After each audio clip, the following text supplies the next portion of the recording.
아멘. 네, 오늘도 하나님의 말씀 앞으로 나오신 성도님들 주님의 이름으로 환영하고 축복합니다. 오늘도 우리를 향하신 주님의 말씀이 우리 모두의 삶에 가까이 다가오실 때에 우리 오늘 그 말씀을 그대로 살아내 보겠다. 또 그 말씀을 준행하여 하나님의 영광을 드러내 보이겠다라는 그 결단으로 주님 앞에 서는 귀한 성도님들 되시기를 축복합니다. 그런 자들의 중심을 보시고 우리 하나님께서는 지금 이 시간부터 그런 이들에게 먼저 이미 지금 즉시 찾아오셔서 힘과 능력을 더하여 주시고 함께하여 주실 줄 믿습니다. 오늘 말씀은 이제 9장 1절부터 31절까지는 사울의 회심, 그리고 사울이 그 회심 이후에 어떤 사역을 바로 즉시 진행하게 되었는지, 그 말씀 이후 이제 베드로의 사역을 기록하고 있습니다. 사울과 베드로의 사역을 예루살렘 또 이스라엘에만 한정되었던 그런 복음의 빛이 이제 이 둘의 사역들로 인하여서 이방 지역까지 확산되어감을 가시적으로 보여주는 그런 사건들이 우리가 보게 될 본문들인데, 이를 통하여서 이방 선교의 기초가 다져지고 있음을 우리는 보게 될 것입니다. 그 중에 오늘은 베드로가 32절 말씀에 사방으로 두루 다니다가 룻다에 사는 성도들에게 내려갔다라고 그렇게 기록되고 있습니다. 룻다라는 곳은 베냐민 지파의 한 마을이었습니다. 사마리아 지역에 있는 마을이라고 보면 될 텐데요. 베드로는 예루살렘 지역만 한정하지 않고 사방으로 두루 다니다가 하나님의 복음, 예수 그리스도의 복음을 전파하고 있습니다. 예수 그리스도를 배신했던 베드로였지만 다시 예수님을 사랑한다는 고백을 주님께 드렸더니 사도의 직분, 양을 맡겨주시고 그 맡겨주신 그 사역에 감사하고 감격하여서 그는 다시 주님을 사랑하는 중심을 가지고 사역에 박차를 가하고 있었던 것입니다. 특히 베드로가 사랑하는 마음으로 말씀에 그대로 순종하면서 사역을 했음을 보여주는 그 말씀이 오늘 본문에도 등장하는데, 바로 사방을 두루 다니다가 룻다로 갔다라는 본문의 내용을 통하여서도 그 베드로가 예수 그리스도를 사랑하는 마음으로 그 중심을 가지고 사역에 박차를 가했다는 것을 이 말씀을 통하여서도 볼 수 있습니다. 어떤 이유냐 하면 예수님께서 승천하시기 전 사도행전 1장 8절에 우리가 잘 알듯이 오직 성령이 너희에게 임하시면 너희가 권능을 받고 예루살렘과 온 유대와 또 사마리아와 땅끝까지 이르러 내 증인이 되리라 하신다고 말씀하셨습니다.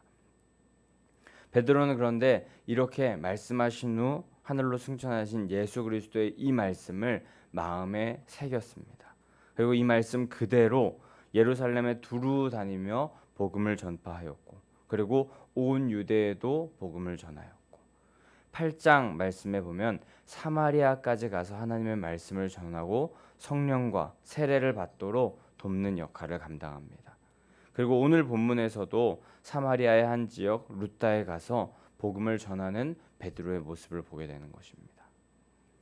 예수님을 인격적으로 만나고 또 진정으로 예수 그리스도를 마음 가운데 새기고 또 그분을 참으로 사랑하게 된 사람들이라면 자연스럽게 그 예수 그리스도께서 하셨던 말씀대로 살게 되는 줄 믿습니다. 예수님께서 명령하신 것을 삶에서 자연스럽게 지켜가는 삶을 살게 되는 것입니다. 베드로는 전도 여행을 떠날 때 어디로 갈지, 어디로 가서 내가 이 하나님의 사역을 감당해야 될까, 그런 고민을 할 필요가 전혀 없었을 것입니다. 왜냐하면 예수님께서 말씀해 놓으신 것이 있었기 때문입니다. 예루살렘과 온 유대와 사마리아와 땅끝이라고 이곳으로 가서 전하라 라고 분명히 말씀하셨기 때문에 베드로는 그 말씀대로 행하기만 하면 되었던 것입니다. 우리들도 예수님의 말씀을 붙잡고 계획하고 선택하며 행동하는 자들 되어야 할 줄 믿습니다. 하지만 우리의 모습을 바라보면 우리의 계획은 어디에 있었습니까? 철저히 자기 중심적인 계획과 선택과 행동이었습니다. 세상 중심적이었고 또 우리의 행동은 철저히 어디에 내 이익이 있는가를 향하였었던 것 같습니다. 우리를 움직이게 하는 것은 예수 그리스도께서 하신 말씀이 아니라 돈이며 이익이며 눈에 보이는 것들로 인함이었습니다. 하지만 그런 우리들의 모습은 바뀌어야 할 줄 믿습니다. 변해야 할 텐데 우리들의 계획의 기초에는 말씀이 있어야 할 줄 믿습니다. 또 세상 중심적인 사람이 아니라 말씀 중심적인 사람이 되어야 할 줄 믿습니다. 우리들의 선택의 방향은 하나님께서 원하시는 뜻이 되어야 할 것입니다. 우리가 행동할 때에는 항상 말씀에 비추어 보았을 때 어떻게 행동하는 것이 하나님께서 원하시는 뜻인지, 원하시는 방향인지, 어떤 것이 바른 것인지 여쭈어 보면서 말씀대로 살아가야 할 줄 믿습니다. 베드로는 그렇게 말씀을 붙잡고 행함으로 말미암아 더 이상 죄악 앞에 속절없이 무너지는 인생, 이리저리 흔들리다가 배반하고 배신하는 인생이 아니라 그 이름의 뜻 반석과 같이 반석 위에 든든히 선 신앙을 하고 있었습니다. 계획과 선택, 행동의 기초를 항상 말씀에 두는 사람이었기 때문입니다. 우리들도 그렇게 모든 기초를 말씀에 두는 사람들 되어야 할 줄 믿습니다. 말씀의 반석 위에 굳게 설 때에 우리는 흔들리지 않는 견고한 신앙, 또 견고한 삶을 살 수 있게 됩니다. 오늘 하루도 많은 계획을 세우고 또 많은 선택 앞에 서실 것일 텐데 내 마음, 내 뜻대로 했던 과거의 모습들을 내려놓으시고 말씀대로 주님께서 기뻐하시는 하루를 살아내시는 성도님들 되시기를 축복합니다. 네, 그렇게 베드로는 예수님의 말씀대로 예루살렘과 온 유대 또 사마리아까지 나아가면서 말씀대로 복음을 전하고 있던 중에 애니야라는 사람을 만나게 됩니다. 루다에서 애니야라는 사람을 만나는데 그는 중풍병으로 8년간이나 누워 있었던 사람이다라고 그렇게 기록이 됩니다. 중풍병은 뇌 혈관이 막히거나 터져서 어떤 그 사지 중에 어떤 곳이 마비가 되거나 또 의식의 변화가 오는 그런 병인 것을 다들 아실 것입니다. 굉장히 무시무시한 병입니다. 특히 이 중풍은 초기 대응이 굉장히 중요합니다. 그래서 초기 대응과 치료가 조금이라도 늦어지게 되면은 그 치료 계속 완치가 굉장히 어려워지는 그런 병이라고 하는데 이 중풍병을 8년이나 앓았다면 그리고 자리에 누워 있었다라고 그렇게 기록된 것을 보면 거의 가망이 없는 상태가 아니었을까 싶습니다. 중풍병 장기 환자였으며 자신의 힘으로는 전혀 움직이지도 못하는 그런 상태가 바로 애니야라는 사람의 상태였던 것입니다.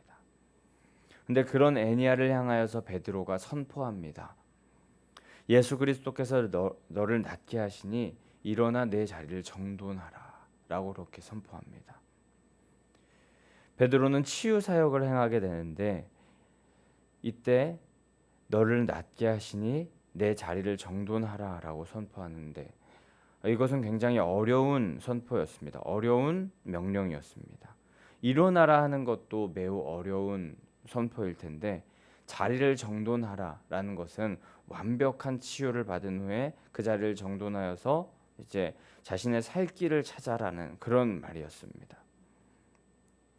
그런데 이때에 이 선포는 능력이 있었고 이 선포는 그대로 될 것이었습니다. 왜냐하면 베드로가 직접 치료하고 일어나게 하는 것이 아니기 때문입니다. 예수 그리스도의 이름의 능력으로 치유를 선포했기 때문입니다. 분명히 베드로 사도가 대단한 사도임에는 분명합니다. 하나님의 사명을 너무나도 잘 감당하고 있었고 하나님께서는 그로 하여금 병고침의 많은 사역들도 감당하게 하였던 자였습니다. 하지만 그렇다고 하여서 베드로라는 사람에게 병 고치는 치유의 능력이 있지는 않았습니다. 그 능력은 오직 예수 그리스도께로부터 왔습니다. 그분을 의지하여서 그 이름을 통하여서 누리게 되는 능력이었습니다. 그렇게 예수님의 이름이면 불가능할 것 같은 치유의 역사도 가능하게 되는 줄 믿습니다. 8년 동안 그 자리에 누워서 절대 불가능할 것 같다라고 사람의 생각으로 여겨지는 그런 병들조차도 예수 그리스도의 이름이면 치유되고 회복되는 줄 믿습니다. 그리고 그 치유의 역사는 다름 아닌 우리 모두에게도 향할 수 있는 줄 믿습니다. 우리에게 필요한 치유는 무엇입니까? 육신의 치유도 필요합니다. 하지만 우리에게 가장 시급히 필요한 것은 바로 영적인 치유입니다. 영적인 무감각을 우리는 치유해야 합니다. 예수 그리스도의 이름을 의지하여서 우리는 육신적인 치료도 받아야 할 것이고 영적인 치료를 받아 악하고 죄악된 이 세상 가운데서 빛의 자녀로서의 사명을 감당해야 할 것입니다. 우리의 힘으로 안간힘을 써서 영적인 치유, 회복을 받아서 이 상황을 모면하고 벗어나는 것, 그것은 우리가 많이 해봤지만 불가능함을 알고 있습니다. 우리를 빛과 소금으로 살게 할 수 있으신 분, 영생을 누리게 하며 살게 하실 수 있는 분은 오직 예수 그리스도 한 분인 줄 믿습니다. 육신의 치유 그리고 영적인 치유를 소망하시는 모든 분들, 지금까지 나만을 의지하면서 내가 어떻게 해보려고 안간힘 쓰려 했던 그런 생각들, 그런 모습들 다 내려놓으시고 오늘 본문에 베드로와 같이 또 사도행전 3장 성전 미문에 앉은 그 앉은뱅이 그 사람에게 선포했던 베드로와 같이 예수 그리스도의 이름을 의지하여 선포하며 나아가시는 성도님들 되시기를 축복합니다. 능력 있는 그 예수 그리스도의 이름을 선포할 때에 치유와 회복, 기적의 역사가 일어날 수 있습니다. 이제 능력 없는 사람의 힘이나 나의 생각이나 나의 판단이나 세상의 힘 의지하지 마시고 진정한 능력, 진정한 힘이 되시는 예수 그리스도의 이름 의지하여서 그분의 말씀을 선포하시는, 그래서 그대로 되는 역사를 누리시고 이루시는 성도님들 되시기를 축복합니다. 그렇게 예수 그리스도의 이름을 선포하였더니 애니야는 예수 그리스도의 능력으로 곧 일어납니다. 예수 그리스도의 이름의 능력으로 치료받고 치유받고 회복된 것입니다. 이 광경을 본 많은 사람들은 그 놀라운 광경에, 예수 그리스도의 놀라운 능력에, 그 이름의 능력에 주께로 돌아오게 되는 놀라운 역사가 또한 일어나게 됨을 우리는 오늘 본문 이후의 말씀을 통하여 보게 됩니다. 예수 그리스도의 이름을 의지하여서 선포하였더니 치료받고 또 전도도 되는 놀라운 역사가 일어나고 있던 것입니다. 이렇게 놀라운 역사, 놀라운 일들이 예수 그리스도의 이름 의지하여서 나아갈 때 일어났는데, 근데 이럴 때 우리가 항상 주의해야 할 것이 있습니다. 이 병고침의 역사, 표적, 기적, 이적의 역사가 일어날 때 우리가 주의해야 될 게 있는데, 바로 그 표적만을 바라보면서, 기적, 이적만을 바라보면서 예수 그리스도를 수단으로 삼는 모습을 우리는 경계해야 합니다. 예수님께서 그 이름으로 치유를 행하시고 또 표적을 보이시는 이유, 그 본질은 바로 그것을 행하시는 분, 그 행하시는 예수 그리스도를 붙잡아라. 그것을 행하시는 분이 주시는 영원한 생명을 얻으라 라는 것이 바로 그 본질, 그 핵심입니다. 그 표적 너머에 그 표적의 본질 되시는, 기적의 이적의 본질 되시는 예수 그리스도를 바라보라 라는 것입니다. 하지만 많은 이들이 예수님께서 행하시는, 그리고 예수 그리스도의 이름으로 행하는 놀라운 기적, 이적, 그것을 바라보면서 기뻐하고 즐거워하지만, 그 겉 표면만 바라보면서 기뻐하고 즐거워하지만, 그리고 그것만을 바라보면서 예수님을 따르지만 이내 그 본질을 바라보게 되면 떠나는 모습을 우리는 복음서에서 많이 보았습니다. 요한복음 6장 말씀에 보면 오병이어 기적 후에 예수님께서 나는 너희에게 이 오병이어의 기적을 이렇게 행하였지만 너희에게 육신의 떡만을 주려고 온 것이 아니다 라고 그렇게 말씀하십니다. 너희에게 떡을 주러, 육신의 떡을 주러 온 것이 아니라 생명을 주러 왔다라고 말씀하시면서 기적 너머에 나를 바라보라, 예수 그리스도를 바라보라 라고 그렇게 말씀하시니 6장 66절 말씀해 보니까 많은 사람들이 떠나가고 다시 그와 함께 다니지 아니하더라라고 말씀에 기록됩니다. 사람들은 기적이나 이적, 놀라운 역사에만 관심이 있지 예수님께는 관심이 없었습니다. 그러나 이제 예수님께 우리가 시선을 돌릴 때입니다. 애니야가 치유받았던 그 이유에 대하여서, 그 본질에 대하여서 생각해 볼 때입니다. 예수 그리스도의 이름으로 기적을 행하시는 그 본질에 대하여서 우리가 지금 바라보면서 나아가야 할 때인 것입니다.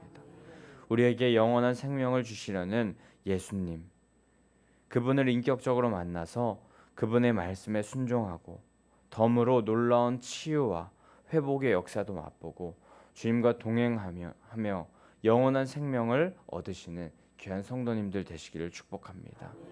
죽음의 종로로 타는 인생이 아니라 죽음 앞에 담대히 복음으로 살아가는 영원한 생명을 누리시는 성도님들 되시기를 축복합니다.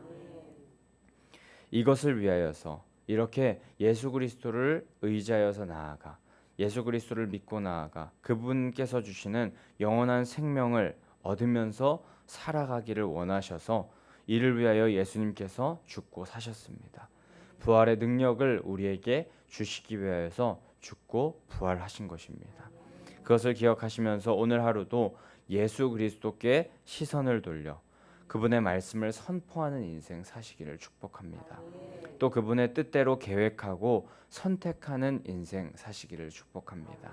또 그분의 이름의 능력을 맛보는 생명력이 넘치는 그런 인생 사셔서 주님의 이름, 그것이면 다 됩니다. 그리고 그 이름으로 모든 역사, 모든 사역이 이루어지는데 그 사역을 이루시는 본질이 무엇인지 바라보는 그런 삶을 살기 원한다고 그렇게 고백하면서 예수 그리스도께만 집중하며 그분께 우리의 시선을 올려드리는 귀한 오늘 하루 사시는 귀한 성도님들 되시기를 간절히 소망하고 축복합니다.